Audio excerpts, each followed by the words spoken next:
Hello and welcome to another jungle video, and in this one we are once again revisiting the Hidden OP jungle series. Although in this case they're not quite as hidden OP as you might expect, but despite the power that they have, they are not being played a lot. They are being ignored in solo queue, despite the somewhat unnatural win rate that Skarner has. Yes, his pick rate is only around 1.2%, but that 52% win rate really is beastly. On the other hand, Shen has made a resurgence, even though it has been kind of viable for a few months.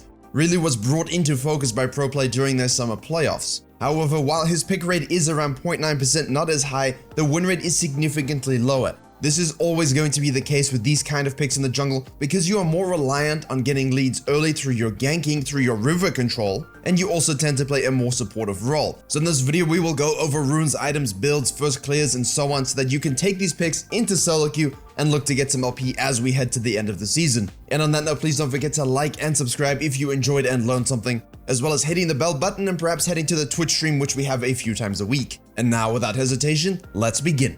So we will start with Skarner because that win rate really is high, but remember, a lower play rate can mean that number is somewhat inflated. I still think overall, even if more people play it, the power curve is still going to be there and the Scorpion will still be able to annihilate all ADCs who miss position. Those changes that came through in 10.15 and 10.16 have a large impact on how we play the champion at the moment. The Q shift basically took away the AD ratios that he had, which is, the warrior builds, and instead slapped in some target maximum HP, which everyone hates, of course, unless you're the person doing it, in which case you love it. And all that has done is made the pick so insanely versatile. I'm compiling runes, builds, looking at high elo VODs, and trying to see what people prefer, and there's just a plethora of options available to him, significantly more than the skins he's ever received. Starting off with the abilities, it has been classic to have an EWQ, gank heavy focus, increase the slow on that E when you hit it onto targets, making ganks much easier. This gives you the ability to either close down to them or for your team to chain CC. But that isn't the jungle meta, and the consensus and the best way to play it right now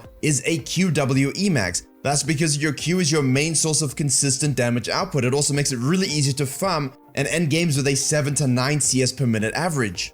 This allows you to basically have opportunistic early ganks if you want them, but at the same time you can basically turbo farm, and every time an enemy jungler fails ganking, doesn't exactly take their camps, you have a counter jungling opportunity, a full clear, you play around your ultimate, and you get into the mid game with such a lead with good dragon control. And guess what? You do it very unassumingly because you're Skarner. Now obviously you have that E stun, which basically goes on a line and doesn't slow down for each target it goes through now. Basically it's just the same speed through whatever's in its path. A great quality of life buff from earlier on in the year that allows you to, once you auto attack a target hit with that E, to be stunned for 1.25 seconds. And obviously everyone is aware of the Scorpion Sting, that ultimate. You drag the enemy into your team's fire pit and they're guaranteed to die. It almost forces them to build a QSS much like a Rammus, except with much more flair.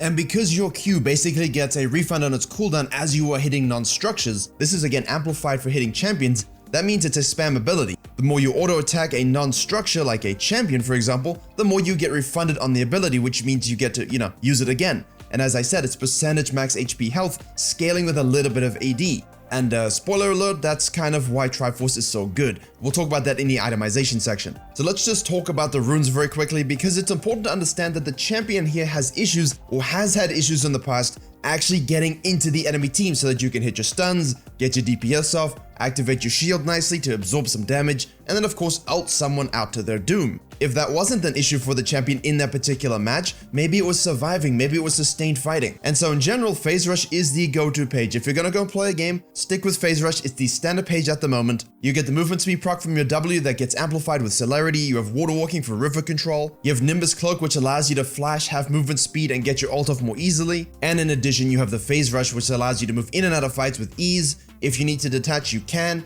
Because you are something that has no escape, same thing with a Hecarim. When you go in, you proc your spells, you activate your movement speed.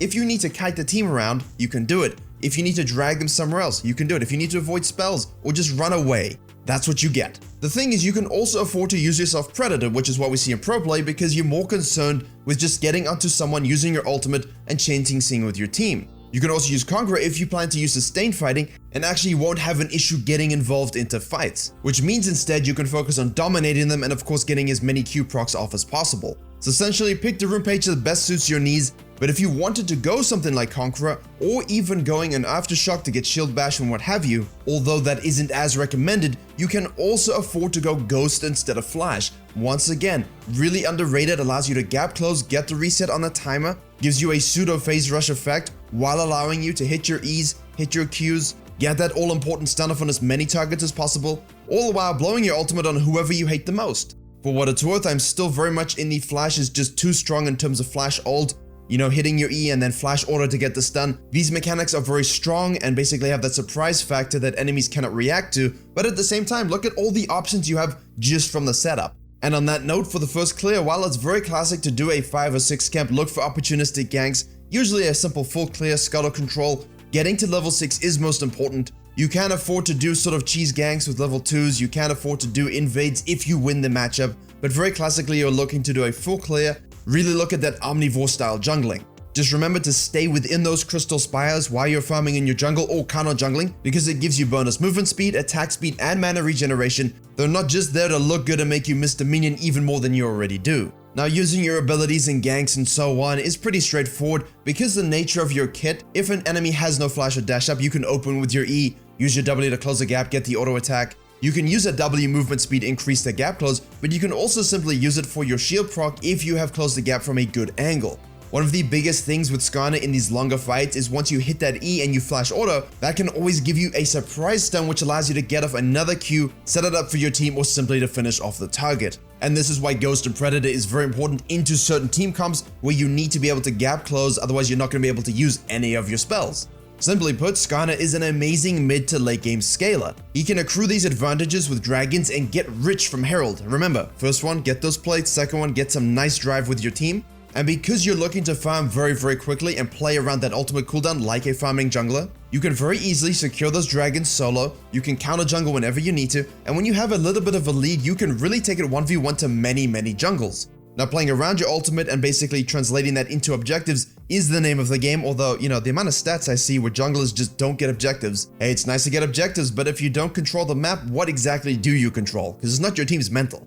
Now, the sustained damage from Skarner basically outclasses a lot of bruises. You can 1v2 a lot of carries and supports together simply through your CDR and your CC chaining. You can also become a triple threat of diving, peeling, or initiating. Please don't forget this. If there's a Rengar or Kha'Zix and they're jumping on your ADC, and you kind of need your ADC to basically do Baron and towers, that's why they exist, make sure you sit on them, and as soon as they jump on you, just press R or an E auto, take them out of the game, and now you can focus on a 4v5 fight. We always talk about the Ghost and the Predator and the Phase Rush and the Righteous Glory getting into the fight with their ultimate, but we never talk about Peel. So there you go. Now, obviously, once I've said all of those things and mentioned, you know, things that scale with AD, resetting Qs with attack speed, a W shield that scales with your maximum HP, yeah, I don't think you were surprised to see the Cinder Hulk as well as the Merc Tread / Tabby / Triforce. This really makes you into a destructive 1v1 monster versus almost anyone. And then things really open up. Essentially, you're looking to go tanky afterwards.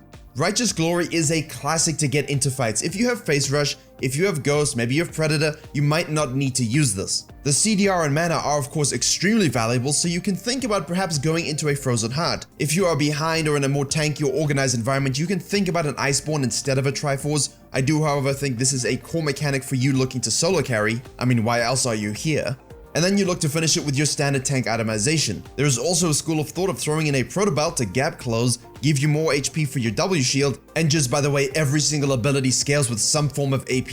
Even if it's not dominating, it's still there. Right, there you go, a nice capsule overview of how to play Skarner with some runes and itemization, and I'll be honest, we didn't even touch the tip on the versatility of the runes and items. You can talk about that for another 30 minutes, but we are scheduled to talk with Shen. Now, I hate to break it to you, this is much more simple. We're all familiar with Shen, he's easy to use. You've got your taunt on the E that basically makes everyone afraid. You've got that W that basically, if Shen is in it, you get a protective zone which basically blocks all non-turret basic attacks. Yes, even monsters. And the Q is the thing that makes people confused about why Shen does so much damage. I mean, you pull it through them and all of a sudden they're slowed for 2 seconds.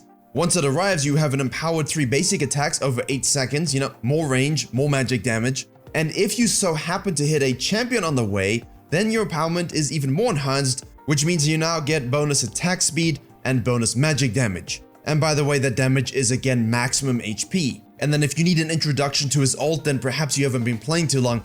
But for the rest of us, it's that thing, you know, when you have a gank or a fight, you think, wow, this is amazing, we're gonna win. and then Shen ults a guy you're fighting and he lives and then he taunts you all and then you just die, like a ninja. And now for the runes, I'm gonna just give you the most default basic page. If you want to go play it in the next game, this is what you take. PTA, Triumph, Alacrity for that clear speed and attack speed. You'll see some alternative options you can have depending on the team comp, and then finishing off with obviously Ultimate Hunter. Yes, you can afford to take things like Predator, but that's for more advanced Shens. This will basically give you that bonus proc damage and the ability to trade with enemy junglers you might meet in the river on your adventures. Now for itemization, you have two schools of thought. Obviously, we're gonna go Cinder Hulk, red or blue depending on the team comp. Boots are self-explanatory.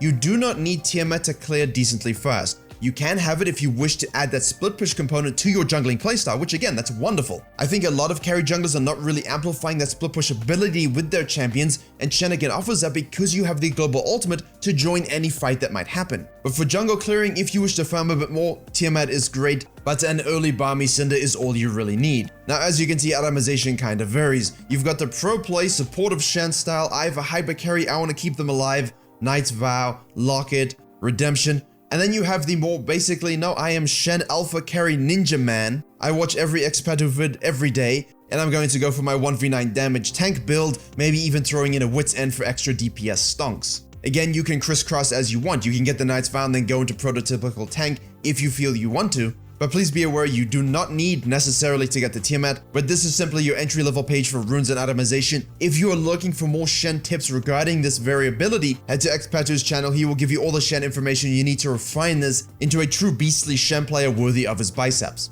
Now for the River Shen, again, you have something that's called the gank effect. That means buff grump gank. Or if you're a big brain person because you watch this channel and you watch my stream and you also know that sometimes buff grump gets you to ganking a little too soon for your laner, so you do a wolf camp to buy them time so that they can actually reach level 3, so when you do arrive top lane you're able to 100% kill the target. You can do that as well. Now obviously you can of course go red into a level 2 gank if you have guaranteed CC, maybe someone burnt a flash and an invade. Ideally we are going Q into E into W to begin. We will then max Q and then E as you would have seen on the screen. However, if you are Tarzan from Korea, one of the best junglers in the world, you can do red and then invade the Lee Sin and kill him, because you're Shen and because you can. And when you walk away, you can say never forget the term bonus magic damage or target maximum HP, because people usually do and that's why you kill them. It's also worth noting at this point during these invades and ganks that completing an ability effect gives Shen a shield, that's your passive, at the same time the Q does apply a slow. And also don't forget all the flash taunts that you can do whenever you want. And I really would like to tell you about all the nuance with Shen jungle, but it's called River Shen for a reason. There's a reason that Set is an early game ganking tank jungler, or was, but he and Shen share that in common. You have to look to get a lead through ganking because you will not be able to match the cadence of farming junglers. If you have a buff grump and you don't get any ganks, yes, you can fall back to do your Krugs and Raptors, yes, you can farm them decently quickly with Balmy Cinder, but you're not going to match a Rengo with Tiamat rinsing the camps, you're not going to match an Evelyn getting to level 6. That means you must know all the ganking angles, you must have elevated jungle pathing. I have videos on both every single jungle route and ganking angle you need, I will link those below. You also need to understand the split push component that is provided to you in the mid into late game when there are no objectives on the map. You know, make sure you're ganking lanes and getting that ult as soon as possible. This will of course give you dragons and heralds, which you can take pretty well as Shen, but you're really looking for those reactive ganks post 6. As soon as people are engaging, bait them in, use your shield and ultimate. You have a lot of strong 1v1 potential when ahead, especially if you are going more damagey builds including Wit's Ends and what have you. But the main thing is to hit your taunt, to hit your Q through to get that bonus damage, to use a W to block any auto attacks. Hitting that Q also enables a slow, so make sure you are timing that to perfection, practicing and getting it right. And then in the mid to late game, all of a sudden, not only do you have that teamfight potential, the flank taunt, you also have the ultimate and the split push component. This can be absolutely huge in elos where there is no macro, people are standing around, nothing's happening, and when it does all blow open, you can Shend your help. Again, another excellent player, Shending help you can look up, that's where I got that from. But all in all, it's a pretty straightforward playstyle. You definitely don't have to think as much as when you did with the Skarner runes and builds. But hopefully both these junglers can begin to bring you some success in different arenas, whether it's Clash, Flex, Solo Queue. They're really easy to pick up and get going. You don't really need an advanced degree to, pilot them. I hope you were able to enjoy and learn something. Please do like, share, and comment if you did. Don't forget to subscribe to this channel, the gameplay channel, follow on Twitch for all the content coming your way very soon, especially that itemization juicy stuff for Season 11. I appreciate all the support here and on Patreon, and as always, I will see you all in the next tutorial.